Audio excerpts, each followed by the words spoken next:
여러분들 집에 사놓고 안 입는 옷들 있죠? 왜 안 입을까요?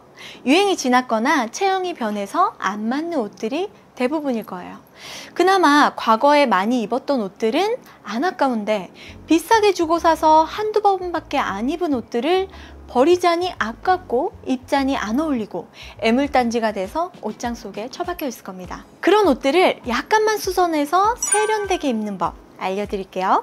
오늘은 블라우스 어떻게 수선해야 유행 타지 않고 예쁘게 입을 수 있는지 지금 출발합니다. 레이스가 화려한 시스루 블라우스인데요. 너무 복잡하고 약간 올드한 느낌이 들어서 요건 대대적 수선을 할 건데요. 이건 즉석에서 가능합니다. 칼 대도 될까요? 네, 보세요. 이 옷은 시스루 스타일이 좀 괜찮긴 한데 너무 레이스 스타일이 과한 느낌이라서 여기 불필요한 레이스를 아주 심플하게 제거를 해보겠습니다. 어때요? 이렇게 약간 과했던 레이스만 잘라내도 심플하고 좀 깔끔한 느낌이 됐어요.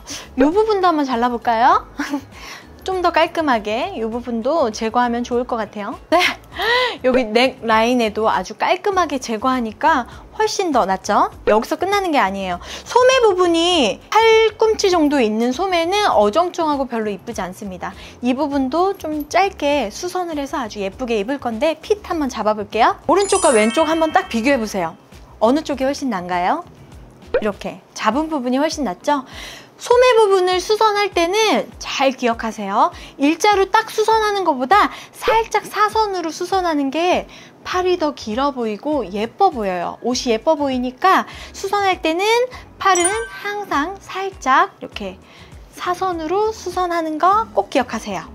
아주 꿀팁이죠? 근데 정말 중요한 게 뭐냐면 이렇게 수선실 갖다 수선해주세요 하면 이 부분을 자를 수가 있어요. 그래서 반드시 길이는 요 정도예요 라고 설명을 해드려야 됩니다. 아셨죠? 그래서 아래쪽에도 한번 여기 이렇게 꼽아주는 게 좋아요.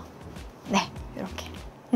그래서 아주 디테일하게 설명도 해주는 게 좋습니다. 그래서 이렇게 수선을 해서 이 옷은 한번 입어볼 건데요. 이런 스타일도 코디를 한번 살짝 해볼까요? 약간 귀여운 스타일이긴 한데 잘못 입으면 이것도 인부복처럼 보일 수 있으니까 여기에는 벨트를 착용해서 라인을 잡아주는 게 좋을 것 같아요. 자, 어때요? 아이보리, 약간 베이지 아이보리 색상이라서 같은 컬러로 이렇게 톤을 맞춰줬고요.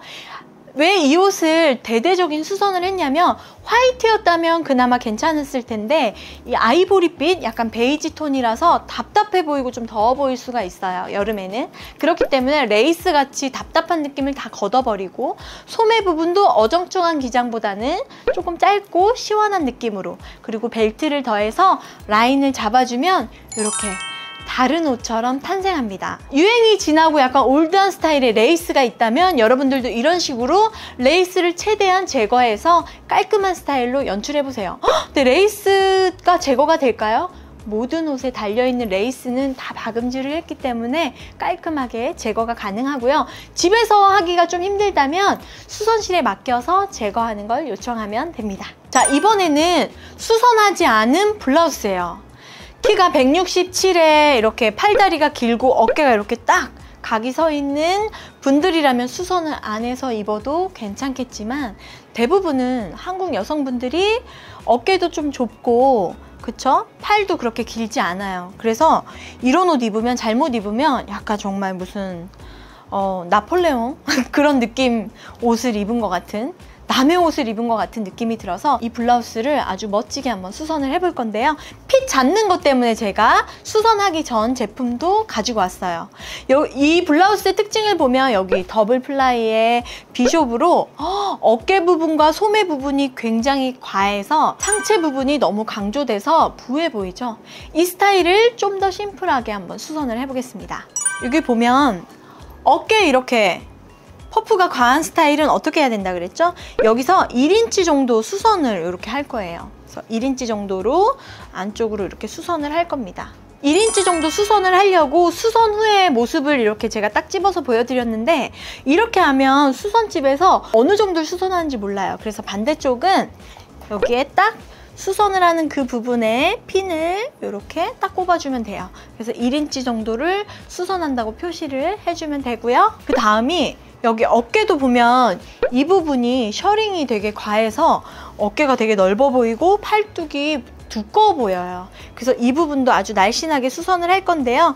여기는 이렇게 뒤쪽에서 이렇게 잡아주면 됩니다. 스판기가 있다면 조금 더 슬림하게 해도 되고요. 스판기가 없다면 너무 타이트하게 하면 움직일 때 불편하니까 그 부분을 감안해서 이렇게 접어주는 게 좋아요. 그리고 한번 움직여 볼까요? 불편한가요? 아니요. 네, 이렇게 핀을 잡고 불편한지 안 불편한지 움직여 보는 것도 굉장히 중요합니다. 비숍은 아래쪽이 넓어지기 때문에 아래로 갈수록 저는 좀 더 슬림하게 줄일 거예요. 그러면 비숍만의 이 매력이 사라지는 거 아닌가요? 그래도 너무 과하니까 길이를 좀 더 줄여도 괜찮지만 뭐 요 정도는 좁아진다면 요 정도는 괜찮아요. 그래서 끝까지 어느 정도를 줄일 건지 핀으로 이렇게 표시를 해주면 좋습니다. 이렇게 해서 옆부분은 이렇게 줄일 거고요. 자, 완전 측면에서 봤을 때 이 부분 한번 봐주세요. 여기가 너무 날개가 심하죠? 그래서 이 부분도 이게 막 너풀너풀하게 이렇게 되는 부분도 좀 더 심플하게 잡아줄 거예요. 어떻게? 저는 좀 치렁치렁한 걸 싫어하니까 이 부분도 약간 이렇게 라인을 좀 잡아서, 자, 여기 보면 길이가 거의 비슷하잖아요. 근데 저는 뒷부분에 이 날개가 너무 심한 게 싫어서 좀 더 좁게 이렇게 잡아달라고 이 부분을 이렇게 핀으로 고정했습니다. 앞부분도 마찬가지예요. 여기도 너무 너풀거리기 때문에 어깨를 수선할 때 어차피 이걸 다시 뜯어야 되기 때문에 이 부분을 좀 더 좁게 해달라고 부탁하면 다 해주실 거예요. 여기는 어깨 부분하고 소매 부분만 수선을 할 건데요. 넥 라인은 답답한가요? 답답하지 않아서 그냥 수선 안 하고요. 품은요? 품도 수선해야 되지 않나요? 이런 스타일은 품까지 수선하면 좀 어정쩡해 보일 수 있어요. 오히려 이렇게 살짝 아방한 핏이 훨씬 더 예쁘니까 품은 따로 수선 안 해도 좋습니다. 나중에 이 옷을 수선했을 때 한번 보여드릴게요. 블라우스는 퍼프 슬리브가 과한 스타일은 과감하게 수선을 해주는 게 좋습니다. 어깨나 소매 끝부분이 볼륨이 많고 부풀어 보이는 스타일의 퍼프 슬리브는 예쁘지 않아요. 체형은 밸런스가 중요한데 어깨 퍼프가 이렇게 과한 스타일은 역삼각형 체형으로 보이기 때문에 키도 작아 보이고 덩치가 더 커 보여요. 퍼프가 과한 스타일은 어떻게 수선해야 하는지 알려드릴게요. 자, 이 블라우스는 넓은 어깨와 이 비숲 부분을 수선을 했습니다. 어깨는 좀 이렇게 넓어서 역삼각형 체형으로 보였고요. 이쪽 부분은 여기가 볼륨이 너무 과해서 되게 답답해 보이는 스타일이었어요.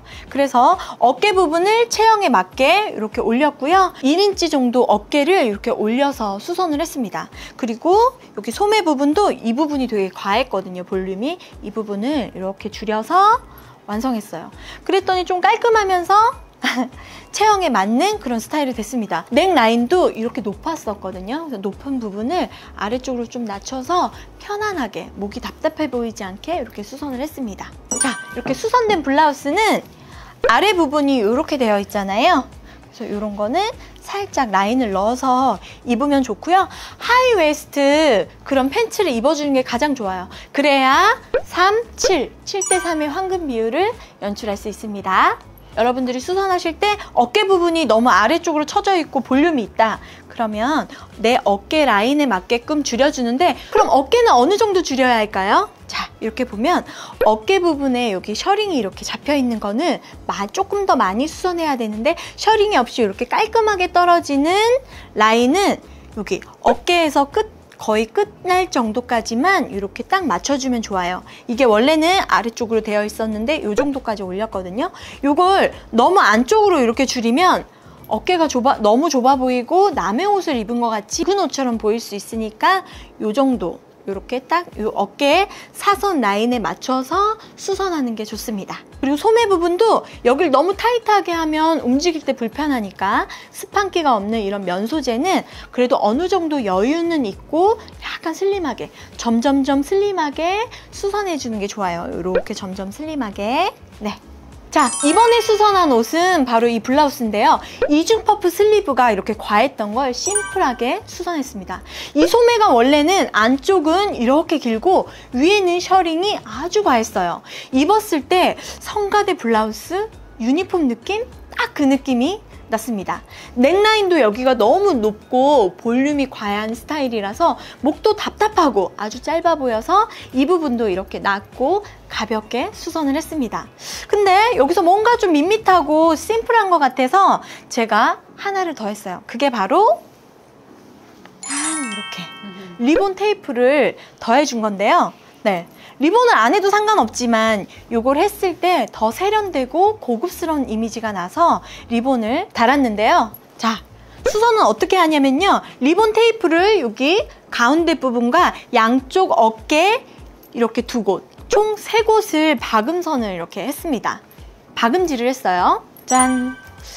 왠지 이 블라우스가 구찌 스타일 같지 않나요? 네, 아주 수선을 하고서 굉장히 마음에 들었던 그런 블라우스인데 사실 수선이 한 번에 끝나진 않았습니다. 이런 수선은 어깨나 이런 것들을 한 번에 수선하기가 좀 쉽지 않아서 한 번 수선했다가 다시 핏을 잡아서 두 번째 수선한 대대적 공사를 한 그 옷이고요. 이 블라우스도 어떻게 코디하면 가장 베스트인지도 한번 보여드릴게요. 자, 이렇게 화이트에 화이트도 어울리지만 이 블라우스의 포인트를 블랙으로 가져갔잖아요. 그래서 하의는 아주 깔끔한 블랙으로 해서 위에 블라우스를 내리고 벨트를 착용해도 되는데 이 소재가 약간 시스루 소재라서 그렇게 하는 것보다는 팬츠 안으로 넣어서 이렇게 깔끔하게 연출하는 게 훨씬 더 고급스럽습니다. 블라우스 수선 어떻게 해야 되는지 아셨죠? 어깨 퍼프가 너무 과한 슬리브 형태는 그 볼륨을 좀 줄여서 좀 심플한 스타일로, 어깨가 너무 강조되면 역삼각형 체형으로 보이기 때문에 밸런스를 맞춰서 수선을 하면 되고요. 그런 옷이 없는데 누가 그런 옷을 살까요?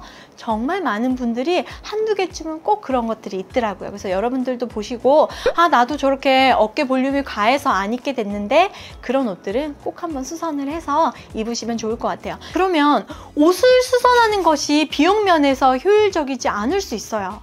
수선 비용이 새 옷을 사는 것보다 더 비싸게 나올 수도 있고 수선 후에 원하는 결과가 나오지 않을 가능성도 있습니다. 그래서 소재가 좋지 않거나 너무 저렴한 옷을 수선하기보다는 소재가 좋고 비싼 옷을 수선하는 게 좋습니다. 그리고 괜찮은 수선집을 찾는 저만의 요령은 수선하기에 매우 어렵고 까다로운 거 있죠? 어깨 이렇게 퍼프를 수선해야 되는 어깨 수선을 잘하는 집을 찾는 거예요. 수선집을 방문해서 어깨 수선돼요? 라고 묻기보다 이거 고급 옷인데 어깨 수선이 잘 나올 수 있을까요? 라고 물어보세요.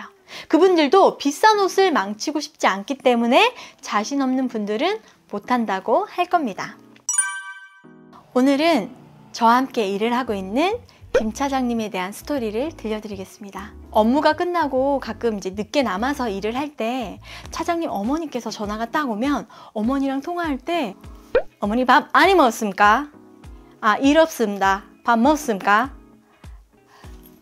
차장님이 어머니랑 통화할 때 보면 원래 말투가 나오더라고요. 그래서 처음에는 깜짝 놀랐거든요. 우리 차장님의 국적은 한국분이 아니세요. 15년 전 벼룩신문의 한 광고를 보고 입사를 한 저희 차장님은요, 처음에 아주 단순한 알바부터 시작을 했습니다. 스티커를 붙이거나 귀걸이 택에 꼽는 그런 단순한 알바로 시작해서 대리, 과장, 지금에 이르는 차장님이 되기까지 굉장히 오랜 시간 동안 열심히 일을 하고 또 열심히 일을 했는데요. 이렇게 15년 동안 정말 알바로 시작해서 지금의 차장님에 이르기까지 정말 많은 시간 동안 저희와 함께 일하면서 그 어려움을 같이 극복해준 우리 차장님 정말 멋지다고 말씀드리고 싶고요. 그리고 또 10년째 같이 일하고 있는 우리 대리님도 정말 멋진 분이에요. 이렇게 오랫동안 함께 일할 수 있다는 것도 정말 감사하고 너무너무나 행복합니다. 그리고 또 국적을 가리지 않고 오로지 그 사람의 능력만 보고 이렇게 승진을 시켜주는 우리 엠프라임 대표님도 정말 멋있는 사람 같아요. 때로는 가족들보다 더 오래 함께 있는 이 사무실 식구들하고 한솥밥을 먹으면서 정도 많이 들고 더 많은 시간을 함께 하는데요. 우리 차장님 오래오래 함께 저희와 일을 하면서 꿈을 키우면서 앞으로도 더 멋지게 성장했으면 좋겠습니다. 너무너무 감사하고요. 사랑해요. 이건 닭살 돋는 거 아닙니까? 한번 사면 오래 입을 수 있는 옷을 구매할 때 아주 신중하게 해야 합니다. 뭐가 마음에 안 드는데 저렴하다고 사면 결국은 옷장의 처박템이 되더라고요. 또는 비싸게 주고 샀는데 어떤 부분을 줄여야 하는지 제대로 모르고 줄이면 오히려 옷을 망칠 수가 있어요. 저는 옷을 살 때 3가지 기준으로 고르는데요. 첫째, 클래식한 디자인을 고릅니다. 그래야 10년 이상 입을 수 있어요. 둘째, 소재는 좋은 걸 고르고 컬러도 너무 칙칙하지 않은 걸 선택합니다. 셋째는 입었을 때 뭔가 핏이 이상하다면 제가 알려드린 방법대로 수선을 해서 입습니다. 그럼 소비에 대한 비용을 줄일 수 있고 앞으로 옷을 살 때 어떤 옷을 사야 할지 자신만의 명확한 기준과 감이 오실 거예요. 이제는 옷도 내 체형에 맞게 잘 선택해야 한다는 거 명심하시고 구매해서 안 입는 옷은 반드시 전문가에게 의뢰해서 수선해서 입으세요. 오늘도 저의 영상이 도움이 되셨다면 따뜻한 댓글과 좋아요, 구독 잊지 마세요. 지금까지 패션 마스터 해리스 초이스였습니다. 감사합니다.